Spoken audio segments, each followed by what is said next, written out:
மாண்புமிகு பேரவைத் தலைவர் அவர்களுக்கும், மாண்புமிகு முதலமைச்சர் அவர்களுக்கும், மாண்புமிகு சட்டமன்ற உறுப்பினர்கள் அனைவருக்கும் வணக்கத்தை தெரிவித்துக் கொண்டு, இந்த மேகேதாட்டு அணை கட்டக்கூடாது என்ற இந்த தீர்மானத்தில் பேச வாய்ப்பளித்ததற்கு நன்றியை தெரிவித்துக் கொள்கின்றேன். வருஷத்துக்கு 750 டிஎம்சி தண்ணீர் காவிரியில வருகிறது என்பதுதான் ஒரு கணக்கு. அதுல கர்நாடகாவுக்கு 285 டிஎம்சி தான் அவங்களுக்கு உரிமை. தமிழ்நாட்டுக்கு 404 டிஎம்சிக்கு மேல உரிமை இருக்கிறது. ஆனா அது குறைஞ்சி பேச்சுவார்த்தையின் மூலமா இன்னைக்கு 175.25 டிஎம்சி, பாண்டிச்சேரிக்கு 7 டிஎம்சி, கேரளாக்கு 30 டிஎம்சி. ஆனா இந்த 175.25 டிஎம்சிய ஒரு மாதமும் ஒரு டைம் டேபிள் போட்டு அவங்க கர்நாடக அரசு நமக்கு தந்திருக்கணும். இது வரைக்கும் வரலாற்றிலே கிடையாது. அப்படி டைம் டேபிள் போட்டு இந்த மாதம் ஒரு 12 டிஎம்சி, அடுத்த மாதம் 32 டிஎம்சி தந்ததே கிடையாது. நமக்கு ஜூன் மாசம் 9.18 டிஎம்சி தண்ணீரை கர்நாடக அரசு நமக்கு திறந்து விட்டிருக்க வேண்டும். ஆனால் கடந்த ஜூன் மாதம், அதாவது இந்த 2026 2 மாசத்துக்கு முன்னாடி அவங்க திறந்து விட்ட தண்ணீருடைய அளவு 2 டிஎம்சி தான். ஜூலை மாசம் 31.24 டிஎம்சி தண்ணீர் திறந்து விட்டிருக்க வேண்டும். 1 டிஎம்சிக்கும் குறைவான தண்ணி தான் திறந்து விட்டுருக்காங்க. அப்படின்னா அந்த சட்டத்தையோ தார்மீக நடவடிக்கையோ காவிரி ஆணையத்துடைய தீர்ப்பையோ உச்ச நீதிமன்ற தீர்ப்பை எதையுமே கர்நாடக அரசு மதிக்கவே இல்லை. இதுவரைக்கும் அவங்க திறந்து விட்டதே இல்லை. நமக்கு அதனாலதான் குறுவை சாகுபடிக்கு பாதிப்பு ஏற்பட்டிருக்கு. குறுவை சாகுபடி பண்ண முடியல.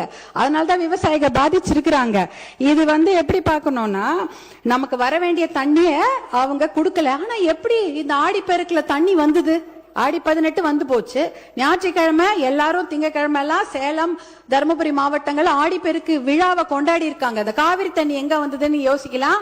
ஆனா அது காவிரி தண்ணி கர்நாடக அரசு நமக்காக கொடுத்த தண்ணி கிடையாது. கேரளால வயநாட்டுல பயங்கரமா மழை பெஞ்சுது. அந்த வெள்ள நீர், அதிகப்படியான அந்த வெள்ள நீரை தான் அவங்க கபினி அணையில தேக்கி வைக்கிறாங்க. அந்த தண்ணி கபினி டேம் ஃபில் ஆயிடுச்சு. ஃபில் ஆனதுனால வேற வழி இல்லாம தான் தண்ணி, உபரி நீர், வெள்ள நீர் தான் நமக்கு திறந்து விட்டுருக்காங்க. ஹாரங்கியில இருக்கிறதோ, ஹேமாவதியில இருக்கிறதோ, கேஆர்எஸ்ல இருக்கிற கிருஷ்ணராஜசாகர் டேம் தண்ணி அவங்க திறந்து விடல.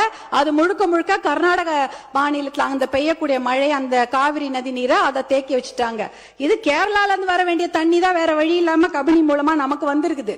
அதனால அவங்க மனசு சட்டப்படி திறந்து வைக்கல, ஆணையத்தோட தீர்ப்பு படி திறந்து வைக்கல. அவங்க தண்ணி அதிகமான வெள்ள நீர் அவங்க ஊர்ல வந்துடக்கூடாதுன்னு தான் திறந்து வச்சிருக்கிறாங்க. இன்றைக்கு நம்மளுடைய சட்டமன்றத்துல ராஜ்யசபா, அதாவது பாராளுமன்றம் நடந்து கொண்டிருக்கிறது. பாராளுமன்றம் நடந்து கொண்டிருக்கும் போது முக்கியமான 10 கேள்விகளை மருத்துவர் அன்புமணி ராமதாஸ் அவர்கள் ராஜ்யசபால கேட்டிருக்கிறாரு. அந்த ஒரு கேள்விக்கு தான் அமைச்சர் பதில் சொல்லி இருக்கிறாங்க. முதல் மடை மாநிலம் கடைமடை மாநிலத்துக்கிடம் அனுமதி கேட்கணுமா, கேட்க கூடாதா, இல்ல கேட்டுட்டு இவங்க இந்த மேகேதாட்டு டேம் கட்டுறாங்களான்னு ஒரு கேள்வி எழுப்பி இருக்கிறாங்க. அப்பொழுதுதான் நாங்க அமைச்சர் பதில் சொல்லி இருக்கிறாரு. முதல் மடை மாநிலங்கள், அதாவது கடைமடை மாநிலங்களான தமிழ்நாடு போல மாநிலங்கள் கிட்ட முதல் மடை மாநிலங்கள் அனுமதி கோர தேவையில்லை என்ற ஒரு தகவலை டெல்லியில அந்த அமைச்சர் சொல்லி இருக்கிறாங்க. இந்த கேள்வியை கேட்டதே மருத்துவர் அன்புமணி அவர்கள் தான் ராஜ்யசபால. அடுத்த கேள்விக்கு அடுத்த நாள் இன்னொரு அமைச்சர் பதில் சொல்றாங்க. அந்த கேள்வி என்னன்னா, detail project report for Mekedatu dam, அதற்கு உச்ச நீதிமன்றமோ இல்ல பாராளுமன்றம் அனுமதி கொடுத்திருக்குதா, நீர்வளத்துறை அமைச்சர்கள் அனுமதி கொடுத்திருக்கிறார்களா என்ற கேள்வியை மருத்துவர் அன்புமணி ராமதாஸ் அவர்கள் எழுப்புகிறார்கள். அந்த கேள்விக்கு தான் நீர்வளத்துறை அமைச்சர், மத்திய அரசு நீர்வளத்துறை இணையமைச்சர் பதில் சொல்லியிருக்கிறாரு. அப்படிப்பட்ட விரிவான தகவல் அறிக்கை டிபிஆருக்கு எந்த அனுமதியும் பாராளுமன்றம் தரவில்லை, அமைச்சகம் தரவில்லை என்ற பதிலை சொல்லியிருக்கிறாங்க. இந்த கேள்விகளை கேட்டு பதிலை பெற்றதே மருத்துவர் அன்புமணி அவர்கள் தான். அப்படி இருக்கும்பொழுது அவருடைய சஜஷன் என்ன, அனைத்து கட்சி கூட்டத்தை கூட்டுங்க, ஒரு ஒற்றுமையான ஒரு நிலையை எடுத்துட்டு போய் நம்ம டெல்லியில போய் பார்க்கணும் என்ற அந்த சஜஷன் தான். இன்னும் ஒரு முக்கியமான விஷயம், சட்ட முன்னெடுப்புகளை நாம கண்டிப்பாக செய்ய வேண்டும் மாண்புமிகு பேரவைத் தலைவர் அவர்களே. ஏனென்றால் மேகேதாட்டு டேம் எங்க கட்ட போறாங்க தெரியுங்களா? நம்ம தமிழ்நாடுல இருந்து 4 கிலோமீட்டர் தூரம். இந்த மத்த பிச்சை டேம்லாம் எங்கேயோ தள்ளி 200 கிலோமீட்டர் 300 கிலோமீட்டர் தூரத்துல இருக்குது. கர்நாடக அரசு proposed site for construction of Meketatu Dam is just 4 kilometers away from our state Tamil Nadu. 4 kilometre Krishnagiri Dharmapuri பார்டர்லயே 4 கிலோமீட்டர் கட்டுறாங்க. எதுக்கு கட்ட போறாங்க? ஒரு சொட்டு தண்ணி கூட தமிழ்நாட்டுக்கு வரக்கூடாது.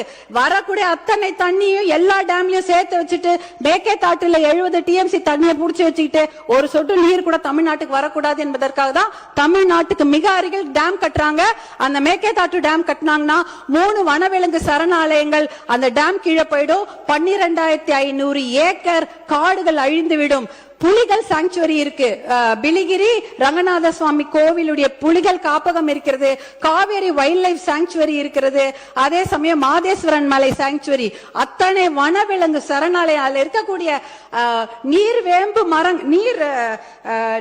நீர் மருந்து மரங்கள் 700 வருஷம் பழமையான மரங்கள்லாம் தண்ணியில போயிடும். நீர் நாய், சாம்பல் நீர் ஆட்டர்ஸ், அப்புறம் மகாசீர்னு மயில் கண்ட மீனுங்க, 4 கொம்பு மானு எல்லாமே அழிஞ்சிரும். இதெல்லாம் அழிச்சிட்டு தான் மேகேதாட்டு டேம் கட்ட போறாங்க. சுற்றுச்சூழல் பாதிப்பு மிகப்பெரிய அளவில் இருக்கும். இதற்காக சுற்றுச்சூழல் கேஸ் நம்ம நிறைய போட்டு இந்த டேம் கட்ட விடாம நம்ம தடுத்தணும். 2 ஆப்ஷன் தான் தலைவர் அவர்களே. ஒன்னு மேகேதாட்டு டேம் கட்டணும், இல்ல மேகேதாட்டு டேம் கட்டக்கூடாது. இதுல நடுவுல என்ன முயற்சி? we don't need the dam, அவ்வளவுதான். no dam, no need of the dam.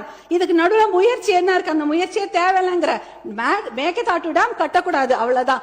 இதுல நடுவுல இந்த நான் முயற்சி பண்றதுல தேவையில்லாத ஒரு விஷயம். அனைத்து கட்சியை கூட்டத்தை கூட்டி கண்டிப்பாக ஒரு ஒத்த முடிவோட நம்ம டெல்லிக்கு போக வேண்டும் என்பதுதான் பாட்டாளி மக்கள் கட்சியின் கோரிக்கை. மிக்க நன்றி.